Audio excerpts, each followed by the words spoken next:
Me he sentido motivado por la lectura, porque en mi vida de estudiante siempre tuve acceso a libros y más que nada a roles que desempeñaran este grupo. Por ejemplo, en la escuela normal donde estudié, no había quien dirigiera el periódico mural. Y yo, como estaba recién llegado y para congraciarme con mis compañeros, me ofrecí. Y así que ahí me vi enfrentado de un día a otro en confeccionar un periódico que, más o menos de 8 páginas, que a la vista de todos los alumnos mostrara el movimiento intelectual, entre comillas, que había dentro de nuestro grupo curso. Y de esta manera estuve yo todos los años de estudio dirigiendo este periódico mural. Un compañero y mi profesor me entusiasmaron para que siguiera escribiendo y participé en algunos concursos de cuentos. Cuando fui profesor, igual cosa, también motivaba yo a mis alumnos para la lectura, y ahí un tanto abandoné un poco esta afición de escribir, pero sí de leer. Seguí leyendo hasta que ya pasaron los años, volví a la ciudad y el roce con mis colegas me hizo trabajar nuevamente en escribir y leer y compartir lectura. Y así fue como yo me introduje en la literatura. Bueno, en el caso mío, yo tendría que contar que las primeras lecturas fueron los diarios dominicales, donde también tenían, por ejemplo, muchos cuentos y muchas historias. Recuerdo, por ejemplo, que haber leído las crónicas de Francisco Coloane, Luis Enrique Delano. Después, cuando estábamos en la enseñanza básica, específicamente en octavo, recuerdo haber leído los cuentos de Manuel Rojas y Francisco Coloane. Uno de las personas que influyó en esto de estar inserto en el mundo de los libros fue el recordado maestro José Elías Bolívar, cuya biblioteca para nosotros era como la biblioteca infinita, porque eran miles de libros. Y el maestro José Elías, con una generosidad muy poco usual, digamos, no solo conversaba de los temas de los libros, sino que también siempre su casa estaba abierta para que uno fuera a consultar. Por lo tanto, yo creo que somos muchos los que le debemos a José Elías nuestra formación.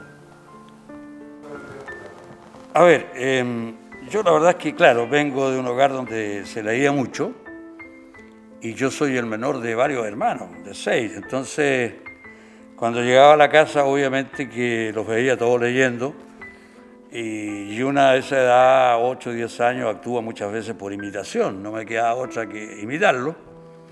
No estoy arrepentido, por supuesto, pero la verdad es que nunca me imaginé yo que iba a escribir la cantidad de libros que he escrito, que no son muchos, son 6. En ese sentido, no sé si el destino me atrapó a mí, yo atrapé el destino, es un acertijo que no tengo resuelto. No estoy arrepentido en todo caso. Ahora, uno más maduro cuando hace su primer libro se da cuenta de muchas cosas. Yo soy un inconformista por antonomasia, soy un voyerista de la vida, me gusta mirar, escrutarlo todo. Y en los primeros balbuceos literarios, cuando hacíamos en el liceo, teníamos diarios murales, yo escribía un poco con humor y me daba cuenta que daba resultado, que eso gustaba a mis amigos. Hoy en día me lo planteo ya maduro. Creo que yo soy un inconformista, un tipo que está desinstalado, o sea, instalado en el sistema, o sea, no estoy dentro del sistema, me gusta estar afuera mirándolo, porque si estoy dentro voy a perder la perspectiva que tengo para mirar las cosas con más ecuanimidad. pero también reconozco que escribo por fuga y por refugio. Me lo preguntaron una vez en una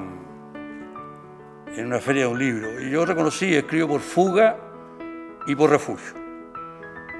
Por fuga, porque no hay cómo escindirme de este mundo tóxico, envenenado, y no me refiero al modelo. O sea, yo que conozco esta sociedad, que vi doble estándar, hipocresía, envidia, en ese sentido estoy con Thomas Hobbes.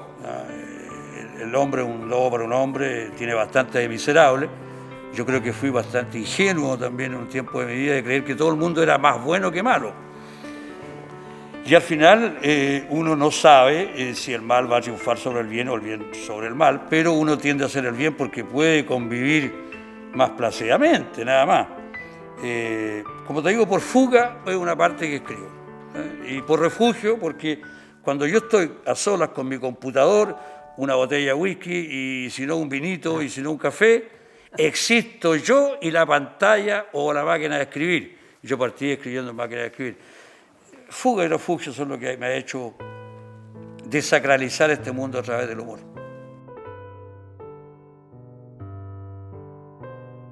Yo me he dedicado al género narrativo. Me gusta la literatura en ese sentido, en que algo o yo contar algo. Y para eso me he basado en la poca experiencia que puede tener un profesor rural o un profesor urbano. Últimamente sí he incursionado en la poesía y he encontrado en ella un agrado, un placer de leerla. Y he tratado de hacer varios poemas, algunos han participado en concursos, han sido premiados. Y en años pasados estudié un poco la literatura japonesa y me enamoré de las tankas y de los haikus. Y creé varios de ellos que después seleccioné y publiqué en un pequeño librito. Eso es lo que son los temas que yo he desarrollado.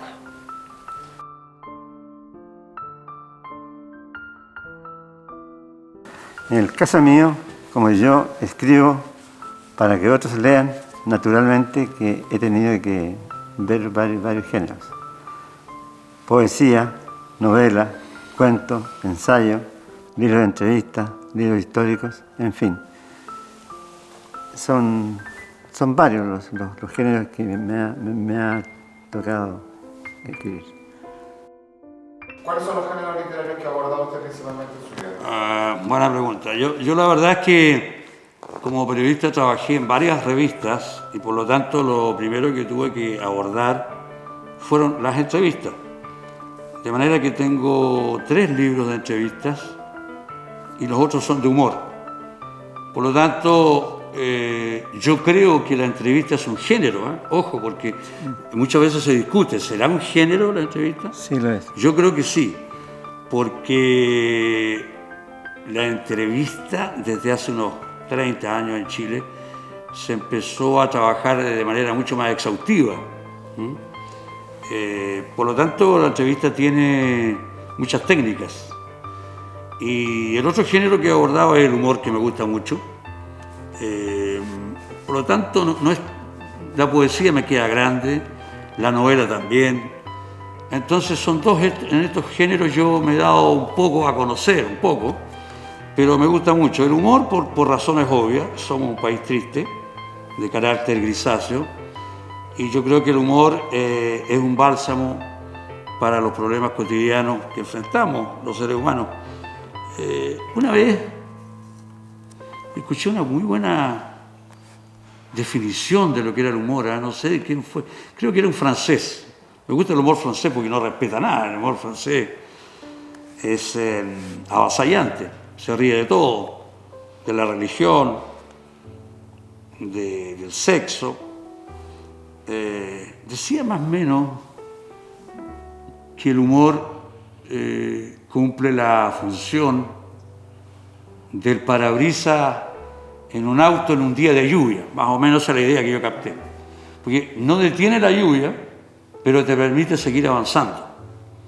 Y cuando yo estaba en los momentos, como soy ciclotímico, como la mayoría tal vez de los que estamos acá, que tenemos 2 o 3 estados de ánimo en el día, cuando no estoy bien, escribo humor, tal vez como una respuesta al mundo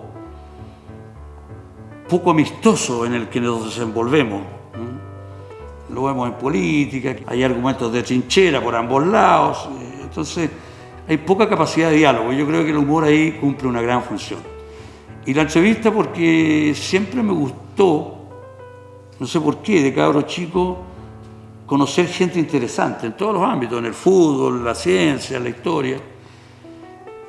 Y cuando yo veía una entrevista o veía a alguien en la televisión, en los diarios, decía, algún día voy a conocer a este tipo. Y gracias a Dios se dio muchas oportunidades. Yo conocía a políticos muy famosos, a científicos, a historiadores muy famosos. Y de la entrevista creo que se abusa mucho en Chile, pero hay muy buenos entrevistadores. Y la entrevista, ¿qué te puedo decir? Es un diálogo un poco hipócrita a veces, ¿eh? Porque el entrevistado trata de venderte un mensaje. Y uno como periodista trata de encontrar las grietas que hay en ese mensaje. Sobre todo en política. Entrevistar a un científico es mucho más fácil porque tú sabes que el científico está en la búsqueda de la verdad desde el punto de vista científico. Por lo tanto, a mí los científicos, yo a los científicos les tengo mucho, mucho respeto. El humor, que tenemos que diferenciarlo bien de la comicidad, deja siempre pensando un poquito más del tema que se está tratando. Personalmente no lo he tratado mucho en mis cuentos, pero sí en algunos cuentos breves. Ahí puedo incluir yo bien el humor. En general, es un poco difícil el humor, difícil escribirlo, porque tiene que ser con palabras precisas, con sonoridad, con música casi. Es complicado el temita ese, pero resultan muy buenas obras con él, muy buenas obras. Pero usted, don Juanito, ¿qué papel juega el humor en la literatura? Bueno, el humor es parte importante de la literatura. Yo creo que en nuestro país hace falta gente que escriba sobre el humor, que escriba humor. Afortunadamente tenemos acá un buen exponente de ello, porque Jorge con sus libros publicados de humor, que es una de sus facetas más interesantes, junto con la de periodista, Jorge nos ha demostrado de que sí se puede escribir sobre el humor. Pero yo diría que falta gente que se dedique al humor. Faltan textos, faltan libros sobre el humor. Y yo creo que el humor también es parte importante de las letras, de la literatura, porque justo con ser un género propio, también es parte esencial del conjunto de las letras. Eso podría decir yo al respecto. La verdad es que, a ver, yo voy en esta misma sala seguramente, en abril, va a presentarse mi próximo libro. Mire, esto es una exclusiva, es una primicia para ustedes. Diccionario del absurdo. Y es un diccionario en el fondo de humor absurdo. Tiene prólogo de Coco Legrand aquí, yo trabajo con él hace 20 años más o menos. Para mí el humor, sin humor y sin el arte, yo creo que la vida sería muy desabrida. Por lo tanto, yo que no soy un tipo melancólico, yo no soy un tipo feliz, más bien me manejo en la ataraxia, como decían los griegos, tengo una serenidad de espíritu que no es lo mismo que ser feliz. Pero eso me permite estar tan lejos de la alegría como del dolor. Estoy ahí en una especie de limbo y eso me permite trabajar el humor, y es bien escaso, como decía Wellington, en Chile. Son pocos los que se dedican al humor. Me refiero a los que escriben, o los que escribimos humor. Isabel Allende en un tiempo lo hizo con Civiliza su troglodita, Hernán Millas, que me hizo un honor con su amistad, lamentablemente falleció. Entonces tenemos muy pocas personas que trabajen el humor para abordar temas serios, que es el sentido del humor. Aquí hay una gran diferencia entre el chiste, que puede ser una sacanada, chistes abundan en los estadios, esa salida intempestiva, en los velorios también, pero el humor es mucho más que eso. Yo creo que el humor es una actitud ante la vida y hay que trabajarla. Yo lo he trabajado lo mejor posible. Gracias a Dios la respuesta del público ha sido buena. No es fácil porque también uno tiene sus momentos de tristeza y de pesares. Y curiosamente, en los momentos de tristeza y pesares me ha salido bastante humor. Yo creo que es una contrarrespuesta del ser humano a la vorágine de la vida. Y por último quiero compartir con alguien, con Wellington, que también conoció mucho y entrevistó, entiendo, a Mario Vargas Llosa. Fíjate que Mario Vargas Llosa me decía que él descubrió tarde la importancia del humor. Y creo, no sé si convendrás conmigo, Wellington, que en Chile el humor todavía, como la novela policial, se tratan como géneros de segunda mano, ¿no? Como que están en la trastienda. Y los dos tienen mucho valor, pues Simenón es como, no sé, un gurú en la novela policial. Y en humor en Chile tenemos a Hernán Millas, que en paz descanse, Eliane Simón, que ya murió hace mucho tiempo, pero nos falta literatura humorística, como de ciencia ficción también nos falta. En ese sentido, es cosa de darse un paseo a Buenos Aires y tú te encuentras con una gran cantidad de libros de humor que toman la vida con humor. No son libros de chistes.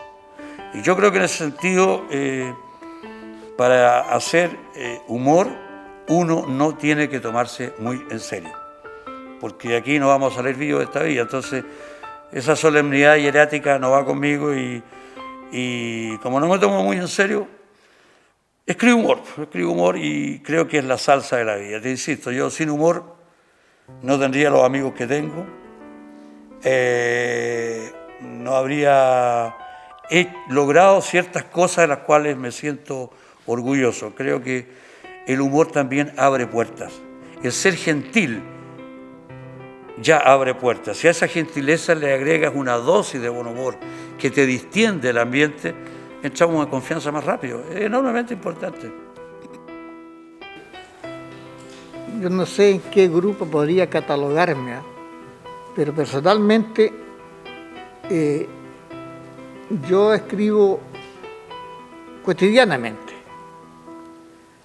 Soy el que ando con el cuaderno, con el libro, con el papel listo para tomar apuntes de lo que en esos momentos sale de mi mente. Un cuaderno y un lápiz listo ahí en el velador para que en la noche, cuando llegue el verso, llegue la idea, yo pueda estamparla para trabajarla el día siguiente o cuando se dé la ocasión. Porque caso contrario, se olvida. Mi manera de escribir la saco de lecturas. Leo, no voy a decir mucho, ni poco, un promedio de unos 30, 40 libros anuales, lo que no es una gran cantidad, porque si pensamos que un año tiene 52 semanas, así que se lean 30 libros significa que un libro no leer una semana y media, más o menos 2 semanas. Y no se trata de leer para plagiar de ninguna manera, ni un verso, ni una idea, ni una frase, simplemente porque eso lo acerca a uno a una experiencia que uno haya vivido. Así que de esa manera yo logro tener una continuidad en mi escritura. A ver, esta baja creatividad es como una verdadera falta de empeño para escribir. Bueno, en el caso mío, siempre está ahí la cantidad de libros que hay que dar a conocer o dar una opinión. Entonces, pasan periodos de que cuesta empezar a escribir. Pero cuando uno logra hacerlo ya, como que todo fluye más rápido.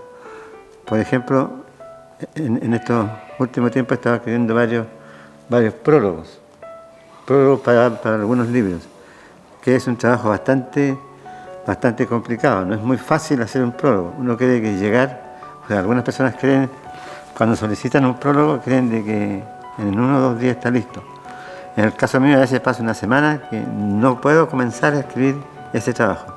Pero una vez que logro plasmar en la hoja o en el computador 3, 4, 5, 6 líneas, ya está el camino iniciado y se puede continuar tranquilamente.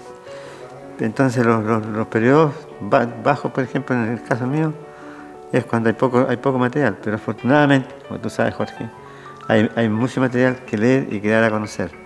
Por lo tanto, esos periodos de sequía hay que saber trabajarlos simplemente, cada cual con su método.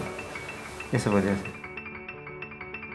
ser. Los momentos de sequía, mira, yo trato de leer, porque hay días en que uno se dedica más que nada a escribir y hay que aprovechar esos brochazos o el numen que llega de arriba según los griegos, la inspiración que llega en el momento más intempestivo, como decía Wellington. A veces yo he estado con una columna que no puedo encontrar la palabra precisa, amanezco al día siguiente, la veo, pero sí era muy simple. Claro, era muy simple porque el cerebro ha descansado, porque tú también, cuando quieres encontrar el adjetivo preciso para darle fuerza a una idea, te encandilas demasiado. Entonces hay que apelar ahí a la proxémica, alejarse un poco de la situación.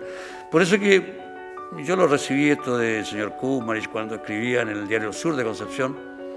Mire, Jorge, me decía, escriba un artículo y al día siguiente reléalo. Pero uno en la impetuosidad de la juventud quería terminarlo de inmediato. Bueno, la vida te enseña que hay que saber esperar. Y como dice Wellington, cuando a los 2 o 3 días tú puedes encontrar las palabras que no encontraste ese día porque estabas muy embebido de la situación. Entonces conviene tomar distancia de los hechos.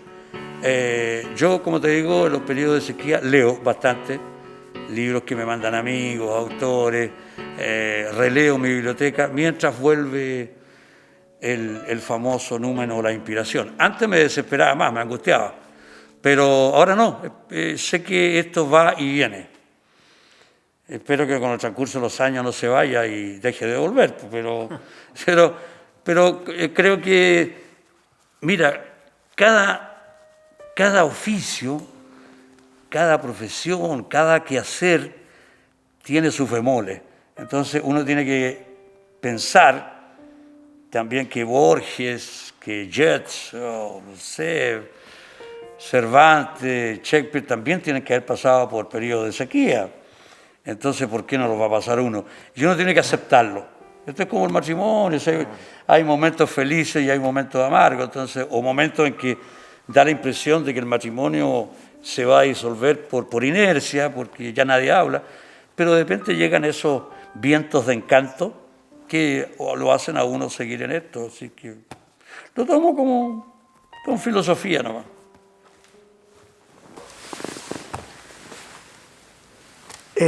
Es difícil apartar un tema de otro porque la vida es un conjunto de estos conceptos que hemos escuchado. Cuando fui profesor, yo trataba de inculcarle la lectura a mis alumnos, porque yo estaba consciente de que al leer el alumno iba adquiriendo una base para comprender el mundo que le rodeaba, despejar su mente y adecuar su mente para recibir nuevos conocimientos, nuevas palabras. Así que el alumno decía, yo no entiendo este trozo, no entiendo esta palabra, no sé lo que significa esta palabra. Y en la medida de que él sea capaz de entender el significado de esa palabra, la va a ir ampliando en su universo. Ya no va a ocupar 300 palabras en su vocabulario, sino que va a ser 400, 500.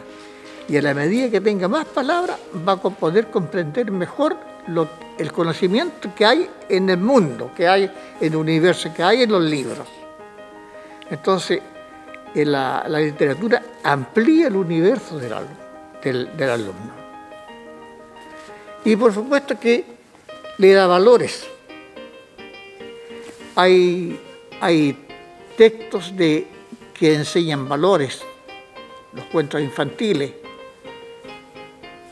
otros cuentos, novelas que son pedagógicas totales, que nos enseñan de cómo funciona el mundo, de cómo es el mundo fuera de mi hogar. Tenemos, por ejemplo, El viejo y el mar, de Hemingway, que nos enseña un montón de cosas que quizás sean lo mismo que nosotros hacemos cuando vamos a pescar, conservando las medidas que corresponden. O bien Moby Dick, como al leer vamos conociendo o dándonos cuenta de muchas cosas. Cuando leí Moby Dick, por ejemplo, yo me extrañé de que leía hojas y hojas y de Moby Dick no se sabía nada todavía. Y en la página 200 y tanto aparece por primera vez mencionada Moby Dick. El libro tiene como 800 páginas. Entonces, el libro nos va ampliando el universo. Un libro, digamos, determinado, hace de que veamos otro, que consultemos otro, que tengamos un diccionario a mano, que tengamos varios diccionarios a mano. Y de esa manera vamos adquiriendo nosotros un montón de valores que nos van a servir en la vida. ¿Y educación? Para hablar de la vinculación de estos temas, voy a recordar también los años en que fui profesor. Yo trabajaba en el liceo de Coyipulli, el liceo C7, un liceo bastante modesto, y fuera de mis clases de inglés siempre tenía un grupo de alumnos conversando de libros, interesados en los libros. Y curiosamente, esos alumnos viajaban desde Coyipulli a mi casa a buscar libros, porque querían leer, tenían las ganas de leer. Y varios de estas personas, de esos alumnos que fueron lectores en ese tiempo, después continuaron en la huella de los libros. Es así como uno de ellos, Marco Antonio Coloma, fue el creador de la cátedra de edición en la Universidad de Diego Portales. Y él cuenta de que sus primeras lecturas las tuvo por la inquietud que veía a este profesor de inglés, que era yo, que siempre andaba leyendo. Entonces me mostraba, profe, ¿qué libro está leyendo? Entonces yo se lo mostraba y después venían a mi casa a buscar libros. Y posteriormente varios de ese grupo me han contado que ellos, al leer, al conocer autores, al entrar al mundo de las letras, nunca se sintieron solos, se sintieron acompañados, a pesar de los problemas que pueden haber tenido. Cosa que no ocurre hoy día. Hoy día se lee muy poco. Y lo que es peor, ¿estás de acuerdo conmigo, Jorge?, de que los chilenos leemos mal y además no entendemos lo que leemos, que es peor. Entonces yo creo de que el libro en sí está muy relacionado con todo esto. Y si hablamos de la salud, ahora estos tiempos de pandemia, yo creo que a la gente que nos dedicamos a escribir, este tiempo encerrado nos ha servido para producir, para reflexionar, pero también a la mayor parte de la gente le ha servido para ir ¿cómo así decir?, descubriendo el mundo de las letras. Porque hay gente que contaban algunos que pasaban 4 o 5 años que no leían un libro. Y el hecho de estar encerrados les sirvió para conocer a algunos autores, para conocer el parte del universo de las letras. Por tanto, yo creo que está todo vinculado, relacionado. Y es de esperar que este tiempo nefasto que ha sido esta pandemia, a ver, ¿cómo puedo decir? Tiempo nefasto. Tiempo nefasto que ha sido, pero que ojalá sirva para que esto continúe, que no quede estancado ahí, que se siga leyendo, que se siga descubriendo los autores. Y naturalmente recuperar los espacios públicos para que, ¿cómo puedo decirlo?, para que la gente se acerque más al libro. Por ejemplo, este mismo escenario, esta misma conversación podríamos haberla tenido perfectamente con público, pero como estamos en tiempo de pandemia, no se puede. Ojalá entonces que este tiempo que no ha sido bueno, ojalá que se recupere y pueda seguir el curso normal de las letras. En este tiempo de pandemia, a mí me sucedió lo siguiente. Hacía como unos 5 años que mi hermana me había regalado 3 libros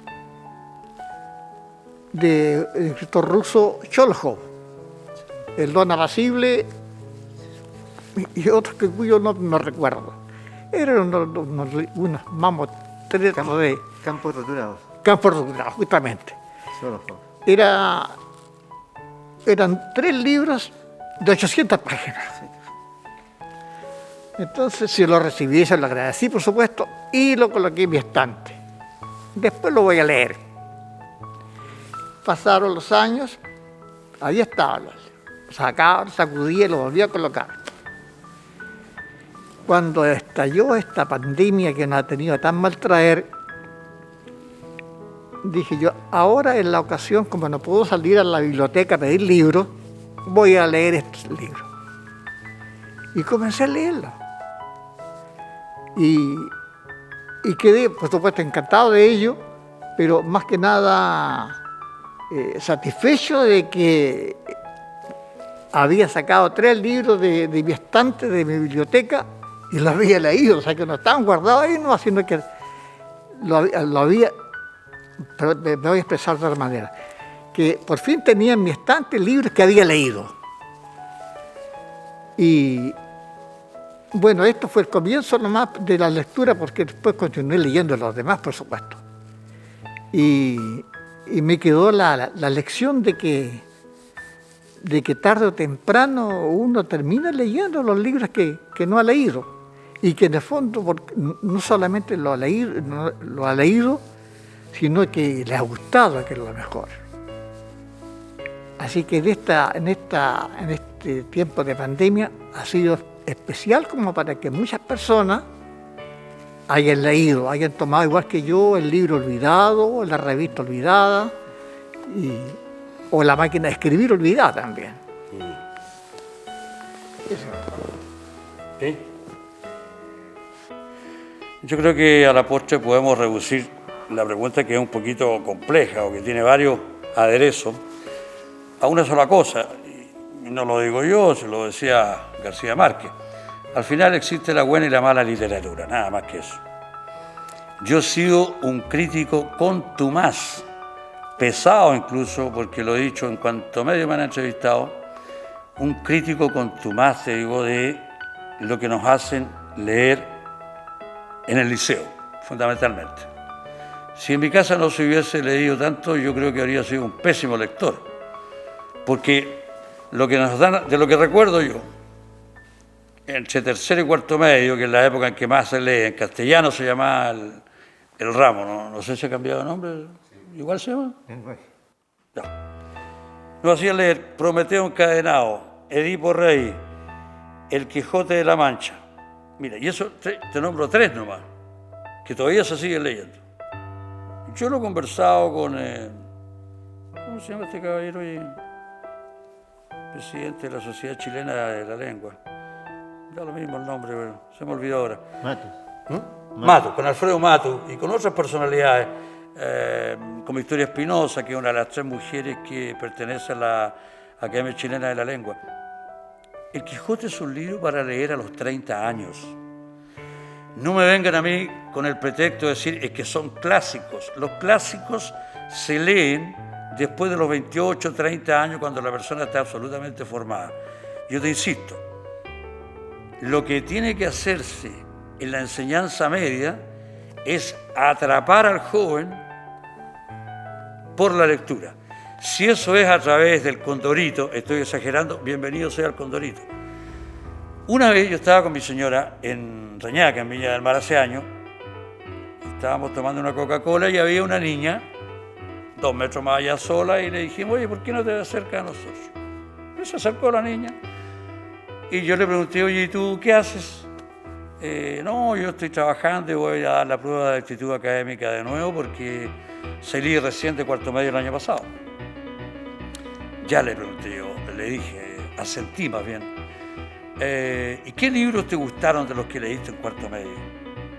Ninguno, me dijo. Pero ¿cómo? A ver, hago un esfuerzo, ¿cómo no va a haber uno solo que te haya encantado, que te haya capturado un poco? Ah, sí, me dijo Palomita Blanca, de Enrique Lafourcade. Bueno, y eso da pie, o avala un poco yo lo que he dicho. ¿Por qué ese libro a esa niña le llegó más que el Quijote, que el Edipo Rey, que el Prometeo encadenado? Porque Palomita Blanca está inserto en un contexto, en una atmósfera que es chilena. Un cabro más o menos cuico, un cabro más o menos AC1, se enamora de una niña de estrato bajo, pero ahí está el amor. Y ahí vienen los desencuentros de los amigos, del cabro que era de buena posición, pero enamorado, porque encontraba que la mina era, la Lola, esta era rasca para él. O sea, hay toda una atmósfera que se da en Angola, en Pichilemu, en Coyipulli, en Antofagasta, reconociendo, bueno, Lafourcade lo dijo yo creo con una segunda intencionalidad, que no es su mejor novela. Pero ¿por qué quedó en los jóvenes? Prendó en los jóvenes, los dejó prendados, porque están en una atmósfera chilena.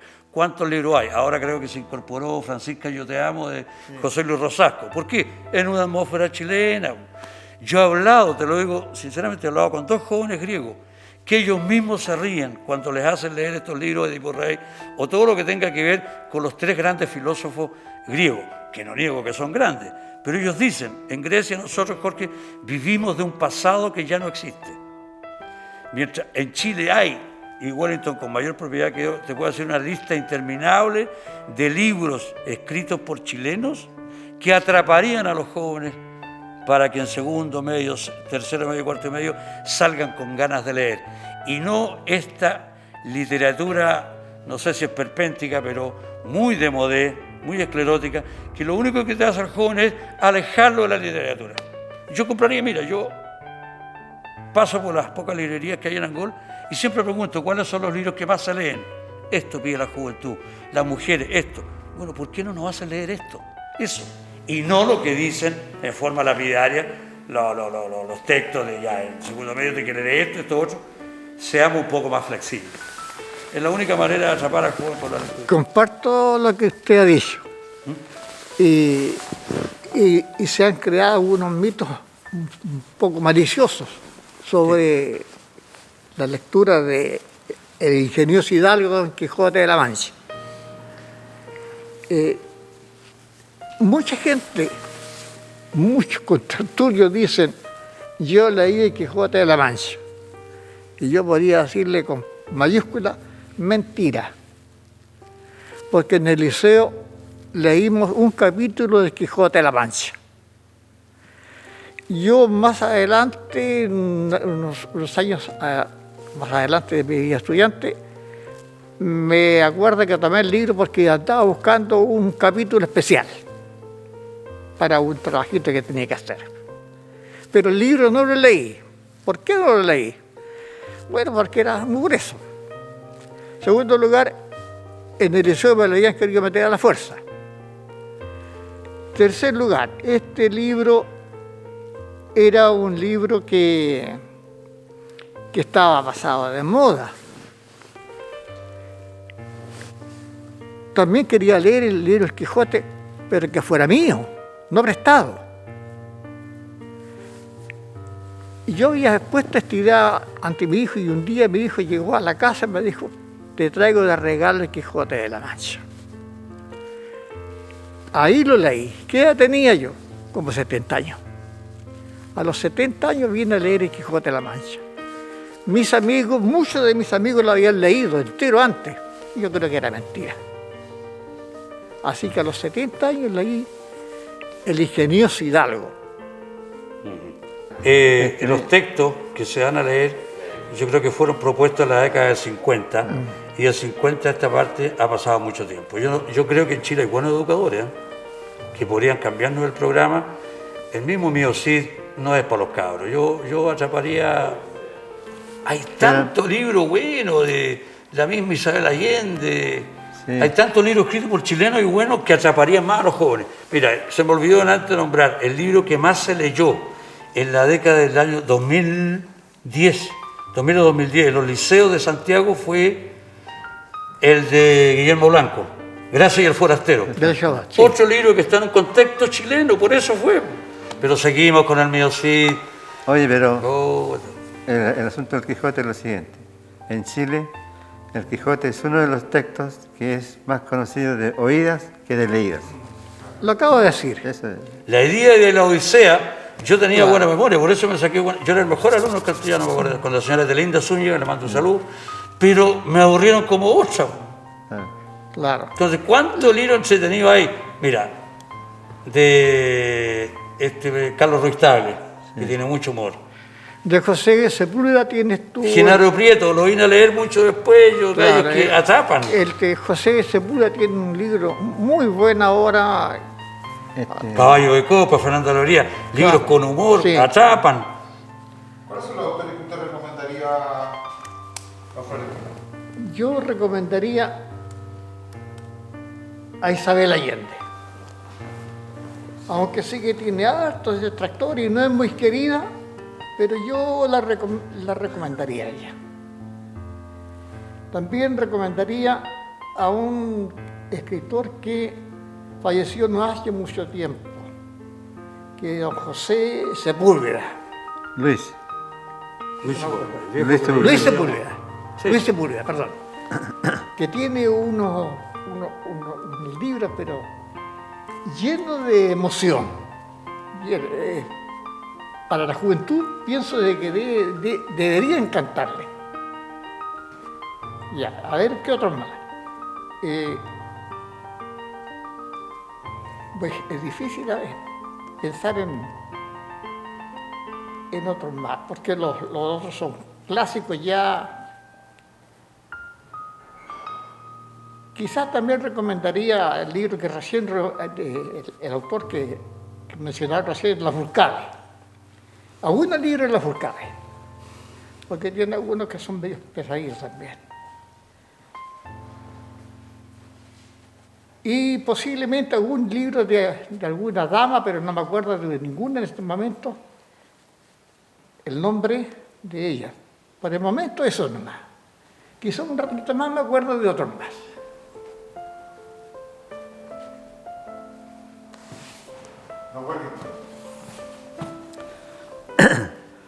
¿Qué autores usted recomendaría? Bueno, hay que hablar de autores y hablar de libros. Yo, al igual que Florentino, también recomendaría algunos textos de Isabel Allende. Sí.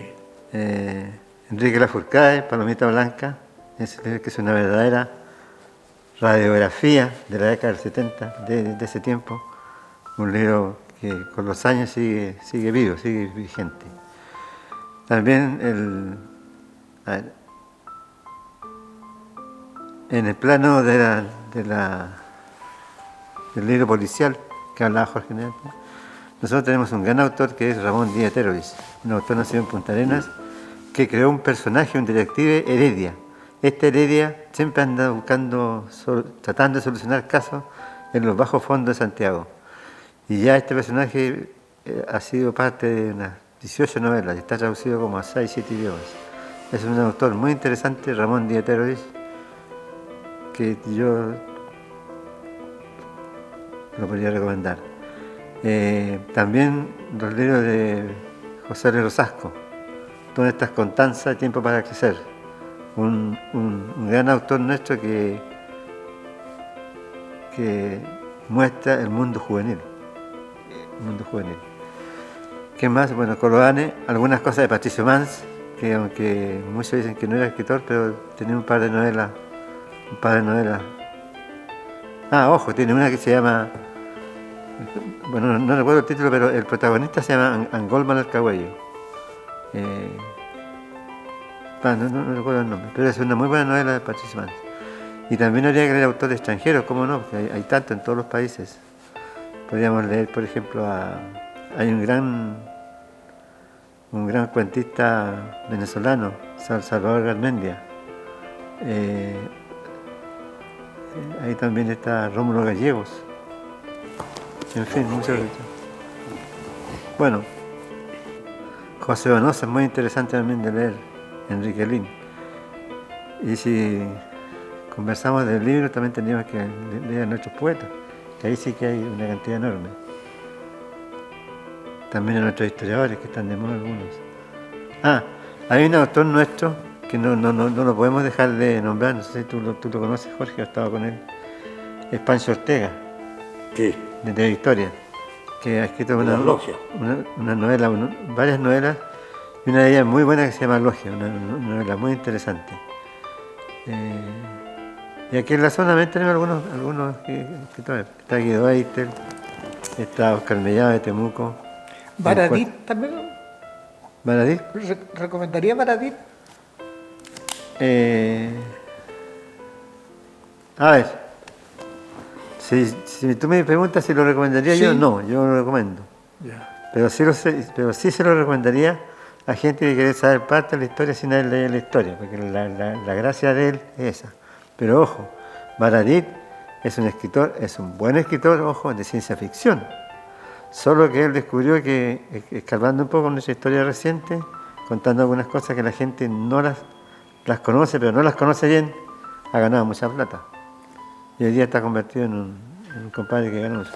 Personalmente puedo contar lo siguiente. Yo estuve con él en la Feria del Libro de Punta Arenas y estuve al lado de él y firmó, ojo, 300 libros. Yo lo acompañé de las 3 hasta las 6 de la tarde. Y no vendió más porque no llevó más. Entonces él vende esa parte cuando narra la parte histórica. Pero ojo, él es un escritor es un buen escritor de ciencia ficción. Sí. Pero lamentablemente la gente habla de Baradit como un historiador, cosa que no es. Pero si tú me preguntas si lo recomiendo, yo recomiendo el Baradit de la ciencia ficción, el de los cuentos de las novelas, no el otro. Ya. Pero eso Bueno, los más adultos, Albert Camus, desde luego, gran pensador argelino, premio Nobel. Lo releo cada cierto tiempo porque es un tipo que hace recuestionar la existencia. Y la vida humana yo creo que tiene que uno mismo examinarla cada cierto tiempo y no dejarse llevar por la inercia episódica de los hechos. Albert Camus es ya para un veinteañero, un poco más. Giorgio Bernard Shaw para los que les guste el humor, pero más que el chiste. Giorgio Bernard Shaw yo nunca lo leí en tercero o cuarto medio, creo que no se estará leyendo tampoco, lo mismo que Oscar Wilde, el rey de la paradoja y de la ironía. Ahora, si pienso en tercero o cuarto medio, estoy de acuerdo más o menos lo que han dicho aquí, tanto don Florentino como Wellington. Recomendaría a Isabel Allende. Sí recomendaría a Jorge Nostroza. Entiendo que todavía se lee en primero, segundo, tercero y cuarto medio. Si no fuese así, yo restituiría y haría una especie de reivindicación con Jorge Nostroza, que a muchos que no les gustaba la Guerra del Pacífico, los hizo compenetrarse y aprender algo más de la historia, de esta historia, la Guerra del Salitre, le llaman algunos, puede ser un término más apropiado, pero yo creo que la Guerra del Salitre es una guerra de la cual se habla mucho y se conoce poco. Jorge Nostroza es un buen inductor para llegarnos a la Guerra del Pacífico. Y luego recomendaría para leer en tercero y cuarto medio a Paulo Neus y a Bernardo Subercaseaux. Bernardo Subercaseaux porque nos hace pensar muy bien acerca de quiénes somos, de dónde venimos. Sí. Hijos de mapuches, hijos de los españoles de Flandes, qué somos, qué es la identidad nacional, por feble que sea, qué es lo que somos, a qué podemos aspirar, tenemos un referente. Y Paulo Neus porque con su libro Filosofía Clásica, ese solo libro, y que me respeten los profesores que tuve en tercero y cuarto medio, vale por todo lo que yo estudié de filosofía en tercero y cuarto medio, donde en vez de clases de filosofía yo tenía que aprenderme una nómina de los 20 filósofos más importantes de Grecia, los 10 más importantes de Inglaterra. Eso no es filosofía. Y esto lo conversé con Fernando Savater, porque dice que ya, fíjate, en España pasa lo mismo. Savater, como un gigante, te puede hablar del café, de la amistad y te está haciendo filosofía. Entonces, creo que nos hacen falta mejor profesores de filosofía. También creo que hace falta, entre las muchas cosas que nos hacen falta en la educación en Chile, educación sexual. No es lo mismo tener un profesor de educación sexual que tener un profesor de biología. Estamos muy atrasados en ese tema. Y no solamente en ese tema, creo que la educación primaria y sobre todo la secundaria, que yo la que más recuerdo, estamos muy al debe. Hay que renovar no solamente los libros, hay que exigirle más a los profesores y que hoy día no ocurra aquello de que no quedé en abogacía, no quedé en veterinaria, que voy a estudiar, me voy para profe. No puede estudiarse en Chile como última opción la del profesorado. Tenemos que imitar los buenos ejemplos. Lo de Finlandia, siempre se habla de la educación finlandesa. ¿Por qué un profesor finlandés es tildado de la misma manera que cualquier otro profesional, llámese abogado, ingeniero? Soñemos un poco, aunque no es sueño, esto más bien es pensar a largo plazo, porque esto no se va a resolver en 2 o 3 años. Pero para allá debemos propender, porque lo contrario estamos hasta las verijas, vamos a seguir en esta inercia rampante que nos lleva a la mediocridad. Por ampliar lo que tú dijiste y participar de esa parte, de Jorge Nostroza, autor de Dios séptima línea de la Guerra del Pacífico, que en su tiempo, cuando fue recién lanzado al aire en unas famosas telenovelas radiales, Jorge Nostroza vendió, pero una cantidad sideral de libros. Claro. Tal es así que yo recuerdo un comentario en que decía que prácticamente cada chileno tenía un libro de esos. Sí. Después desapareció un poco, no se habló mucho de él. No sé hoy día si se lea, pero no.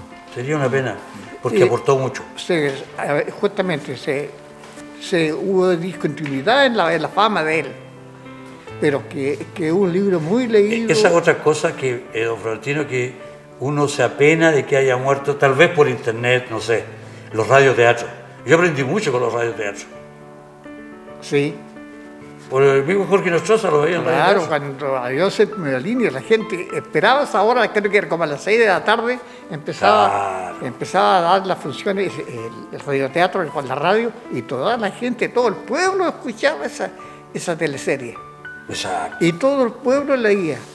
Yo creo que habría que hacer un programa de cómo Internet alteró nuestras vidas. Mi padre compró ese libro.